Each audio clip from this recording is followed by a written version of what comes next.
Welcome to So and So, brought to you by Bernina Made to Create. I'm Meg Goodman, and you're about to enjoy a casual conversation with a special member of the sewist and quilting community. A conversation about how they got started, what inspires them, what excites them, and their connection to this community. Our guest today is a returning favorite on the So and So podcast, and I'm very excited to welcome back Kenneth D. King. Now, if his name sounds familiar, that's because he joined us back in 2023 for episode 72, and it's a real pleasure to have him back with us. Kenneth is a New York-based haute couturier who specializes in evening wear with a career that blends extraordinary design with technical expertise. He was born and raised in Salina, Kansas. When he was 13 years old, his mother remarried, which resulted in them moving to Oklahoma City. Kenneth earned a bachelor's degree in fashion merchandising with a specialization in window display from Central State University in Edmond, Oklahoma. After college, he got a job as a display manager for Dillard's store in Oklahoma City. This led to Kenneth eventually starting a business making hats and accessories in 1987. And later, after his clients demanded clothing, he studied pattern making in San Francisco with Paris-trained Simone Sethna. His work has been sold in boutiques across the country, in boutiques such as Maxfield, Wilkes-Bashford, and Ultimo. And his work has appeared in music videos and television commercials. Kenneth has designed for Gina Davis, Cloris Leachman, Bernie Taupin, and Elton John, who owns a substantial collection of his work. His designs have also appeared in the Oscars red carpet and are part of the permanent collections at the DeYoung Museum in San Francisco, the Los Angeles County Museum of Art, the Oakland Museum, and the Victoria and Albert Museum in London. Alongside his design work, Kenneth is an adjunct professor in haute couture program at the Fashion Institute of Technology in New York. He teaches across the U.S. and online and is a contributing editor and author for Threads magazine. He has courses on Craftsy and Burda and has written multiple books focused on couture sewing techniques. Most recently, Kenneth has written and published a new book called Doll Couture, Red Carpet Edition. The book, which continues the stories of the characters from his first book, brings couture to a miniature scale, showcasing red carpet-inspired designs with the same attention to detail, structure, and craftsmanship he's known for, making it a fascinating look at how high fashion translates into truly intricate work. Kenneth currently lives in New York with his husband, Andrew B. Marley, who created the fashion sketches for the first book and is back with more sketches for this one. Hello, Kenneth, and welcome back to So and So. Hello, how are you? Really good and really happy to have you back with us. You have been a very busy person since we last talked. I can't believe it's been 2023, but here we are. Yes. So I'd like to first kind of review a few things. Remind us how you learned to sew and who had some of the biggest influences on you. Okay. Well, I started sewing at age 4. I traded my toy gun and holster set to my sister for her Barbie. So I made Barbie clothes first, and my mother sewed as everyone's mother did back in the day. So she didn't necessarily encourage me, but I saw her do it. And our whole family, where I lived in Kansas, everyone, we were do-it-yourselfers. My grandma actually, because my mother didn't want me doing the sissy stuff, but my grandma encouraged me to keep going, and she kind of ran interference with my mom. And grandma also taught me how to crochet, and she taught me how to embroider. So she always said to me, "You're going to end up in a big city. I don't know which one, but you're going to end up in a big city." So that's where the sewing bug came from.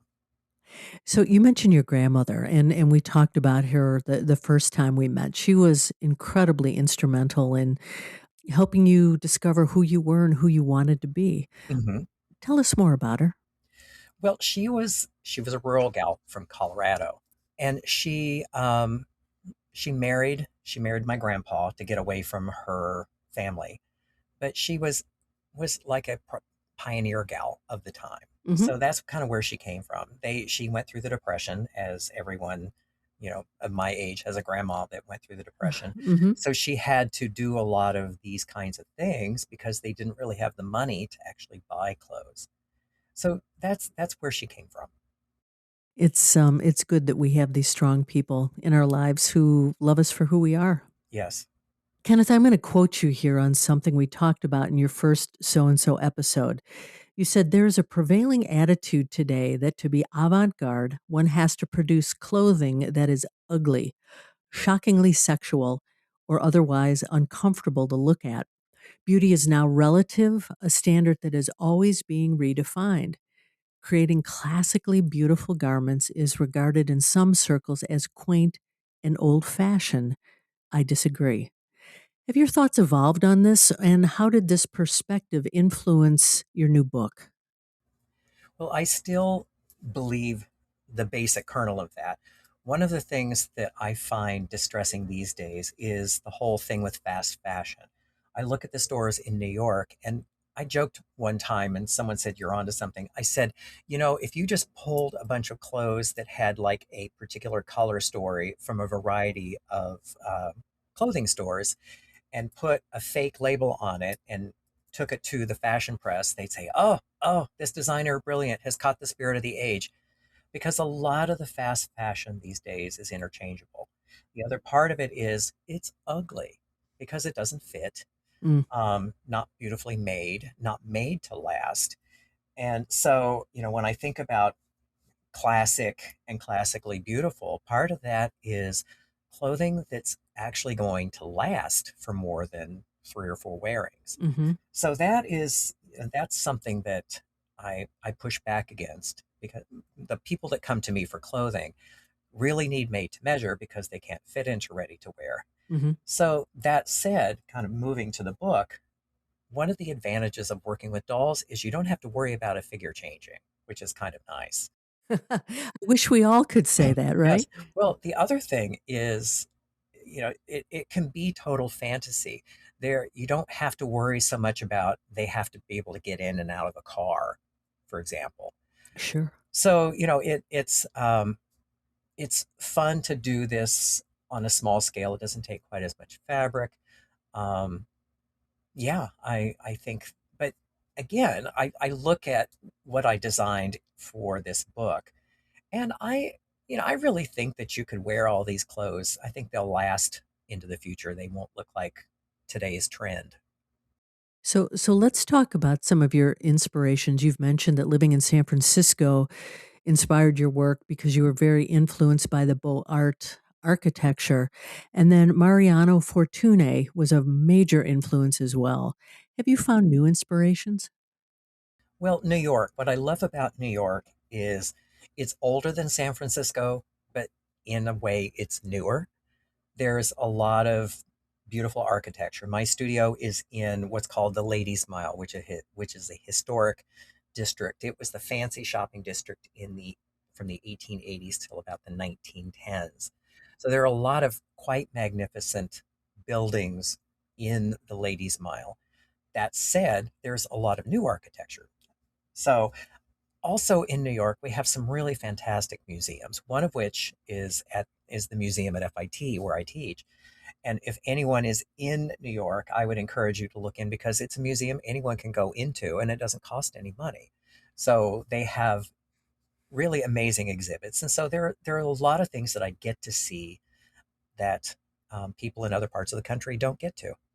You mentioned the Ladies Mile. Can you pinpoint that for us? Where exactly can somebody find that? Okay, my studio is at 18th and Broadway. So I believe it's like 23rd to 14th and Park Avenue to 6th Avenue. Okay. So it's roughly a square mile. That's why they called it the Ladies Mile. And it was in the day, there was a time when ladies couldn't actually go unescorted shopping. Hmm. So what the big department stores figured out to do was you would get the gal in the door.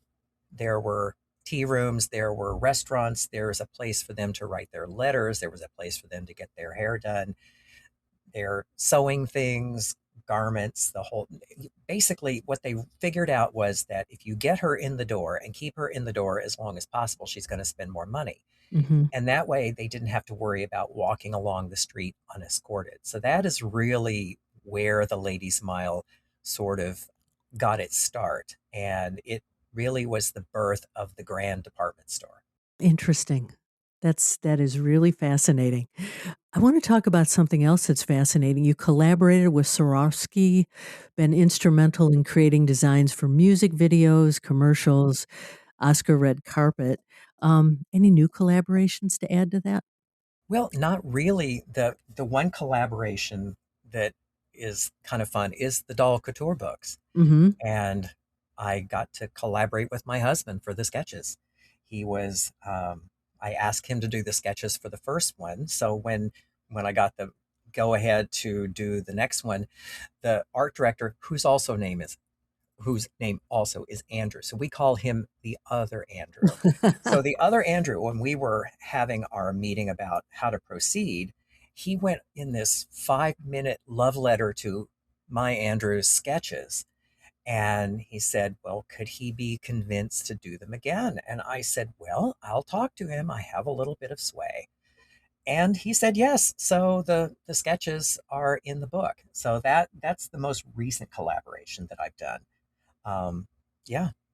The sketches are beautiful. I have seen them. They are wonderful. Let's talk about working with your Andrew. Mhm. How was it to work with your husband? Well, it was fun. See, my drawing skills are painfully bad. Oh, embarrassingly bad. I would never let him see my sketches because he's so good. And so what I did, because see, kind of how the first book came about, the story in the first book and the story about this, one of the things I've learned is that the story is kind of the last thing. When we did the planning for the book, she wanted 10 outfits. Okay. And so I had to figure out what the outfits were. And then I had to start making the outfits. And so making the outfits, so there's the muslins, there's the patterns, then I have to make it twice. Once in regular fabric to see that everything fits together and to proof the pattern so there are no mistakes in the pattern.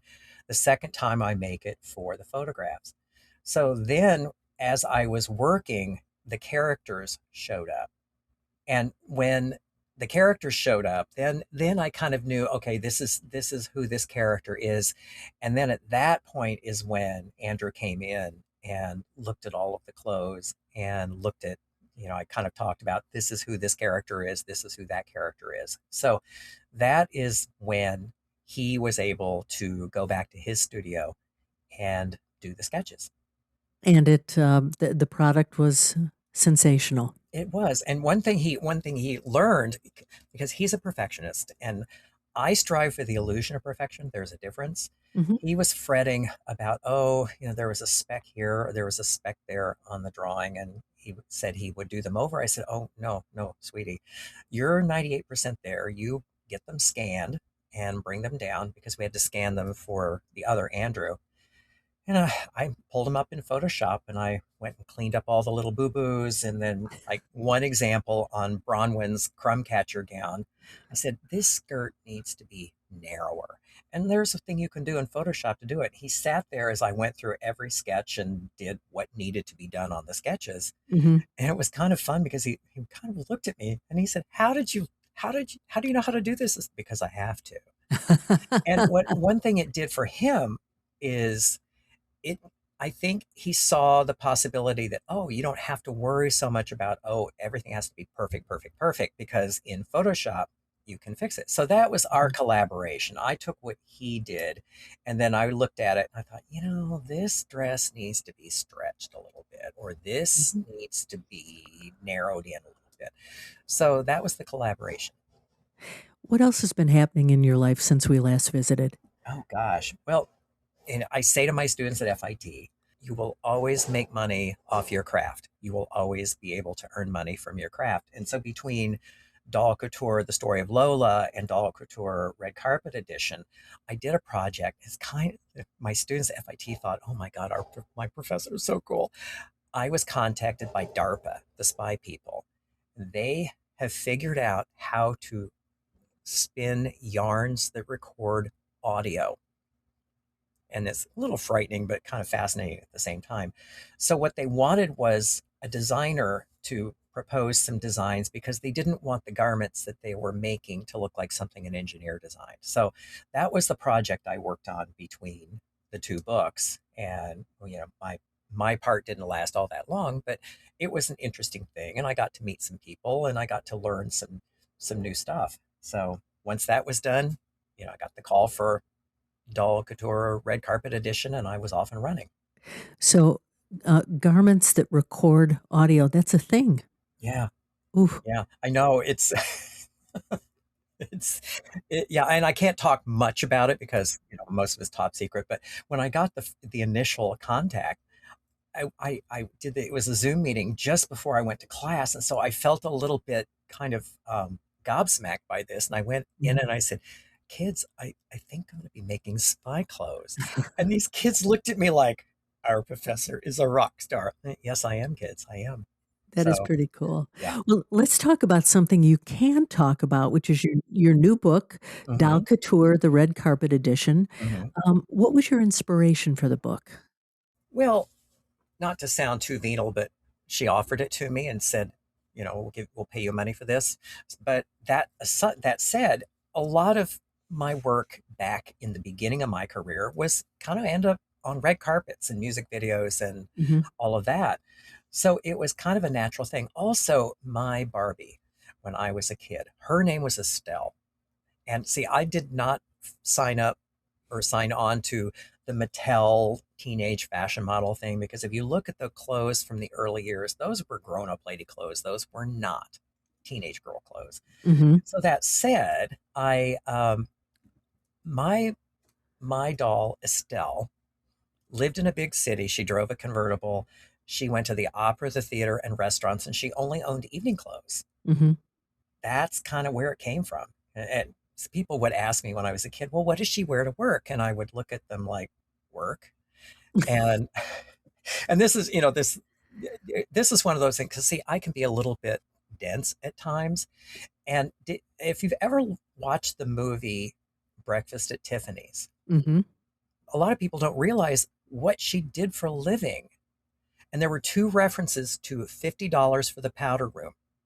So she got paid to go out with men. I'm not going to Mhm. say that she was a hua or anything, but that was how she got paid. Mhm. So my Estelle was kind of a Holly Golightly character, and she always had fabulous clothes. So that's really it's kind of a long way around to say. So when she said red carpet looks like okay, I don't have to worry about day wear.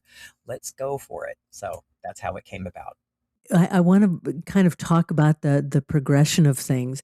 There was Estelle, then there was your first book, and Hmm. and I'm kind of time jumping here, Hmm. and now we have your red carpet edition. How is this book different from your first book? Well, the first book, The Story of Lola, it's a linear story. It's about Lola, and the premise was that at the end of the Copacabana song, Lola drank herself half blind. Well, I picked the story up there and brought it forward. So for those people who want to see the progression of that, if you go to my Instagram, Lola the Showgirl 24, scroll all the way back to the beginning because you're going to see, first off, the Crazy Bella blackmail story. Crazy Bella is one of the other characters in the first book. So the first book was all of the outfits were to get Lola back on her feet and get her back working again, and so there was more day wear. Then the red carpet thing, I thought, okay, when we were talking, I said it can't just be 10 outfits. There has to be kind of a connective tissue, and so Crazy Bella came back as the MC on the red carpet Mhm, for the premiere of Yes, Yes, Bernadette at the Palace Theater in Times Square. And so I was able to bring some of the characters from the other book forward in time, like Lola in the new book. She gets her own afternoon TV show. And then I was able to introduce some new characters. So each outfit, instead of it being a linear story, it's a group of character sketches. So one of the fun things about figuring out who some of these new characters were going to be was For example, Maggie Prescott, editor of Quality Magazine. If you don't watch movies, because I like old movies, there's a movie called Funny Face with Fred Astaire, Kay Thompson, and Audrey Hepburn. Mm-hmm. Kay Thompson is the fashion editor, and she's modeled on Diana Vreeland from Vogue. So Maggie Prescott is her name, and the magazine that she works for is Quality Magazine. So that is how Maggie Prescott got her name. So there are some little Easter eggs, like Crystal Allen. If anyone has seen the movie The Women from 1938, the George Cukor movie, the Joan Crawford character, the villain, is Crystal Allen. And the famous line at the end when she's sent packing is, well, I guess it's back to the perfume counter for me. So if you have some movie references when you're reading these the little character sketches, you can kind of figure out where I'm going with it. Some are parodies, some are direct lifts. I think it'd be fun to invite our listeners to reach out to you after they've read your book, and we'll talk at the end of this podcast on how to reach out to you, and mention what they find in here. It would be particularly fun for them to be looking for those as they read the book. Good. Yes. Particular red carpet moments or any designers that inspired specific dolls or looks for you. You talked about a few of them. Were there any others? Well, Maggie Prescott's outfit I'm inspired by frock coats. So if you look at the Ambrose Freeman character, which I think is the best outfit in the whole book, he's at the Hmm. end. Um, there is a book called The Cut of Men's Clothes that has patterns from the 1800s. And that's where I got the pattern for him. I had to do a little math to get it to the right proportions. So I was kind of in that book, and I started with the jacket for Maggie Prescott's look. And it was sort of 18th century frock coat meets Charles James. That's kind of what I was going for. Hmm. And so there are others like the the Medusa's gown, the strapless gown with the big train. That is inspired by a Barbie outfit called Enchanted Evening. So I take my inspiration from a number of places. Well, let's talk about that, and just to take that one step further.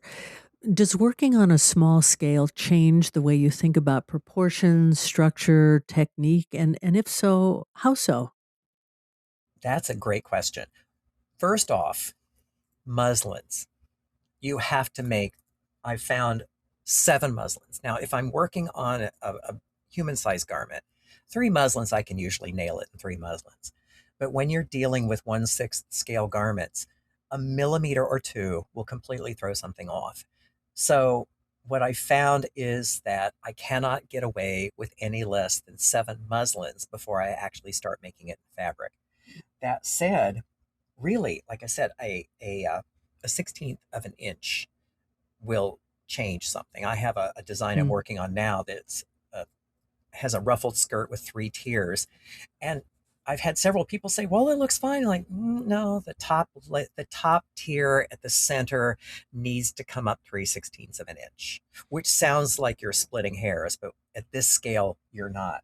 So then also the the order of construction, and this is another place where making the muslins is helpful, because as I'm coming up with the pattern and making the muslins, I need to figure out how it's going to go together, because the order of construction for small scale garments is different than real scale garments. So these are some considerations I think about. So you were talking about downsizing. Are there techniques from Doll Couture that you can think might help full size couture sewists? Well, I would say, as far as construction, marking is key.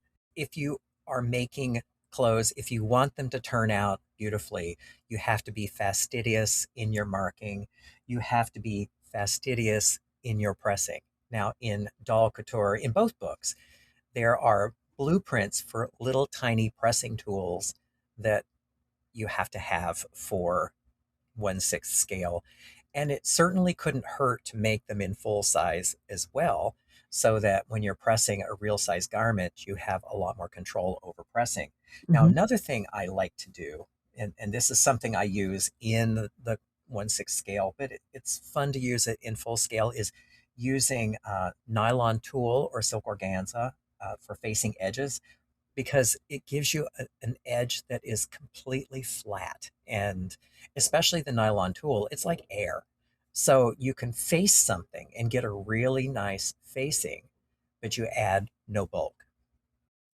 The book, when you started it, was kind of in your head. You kind of knew where you wanted to go. How long did it take you to complete this?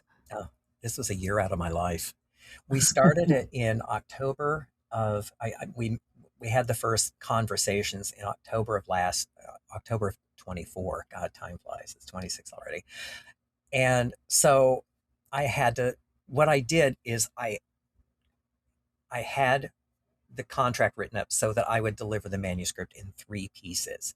The first piece was all the men's evening clothes, the little tuxedos, the little pleated front shirts with the little cummerbunds and the little vests and so forth. Because that, believe it or not, for garments, for just, for the space they take up in the book, that took 3 months.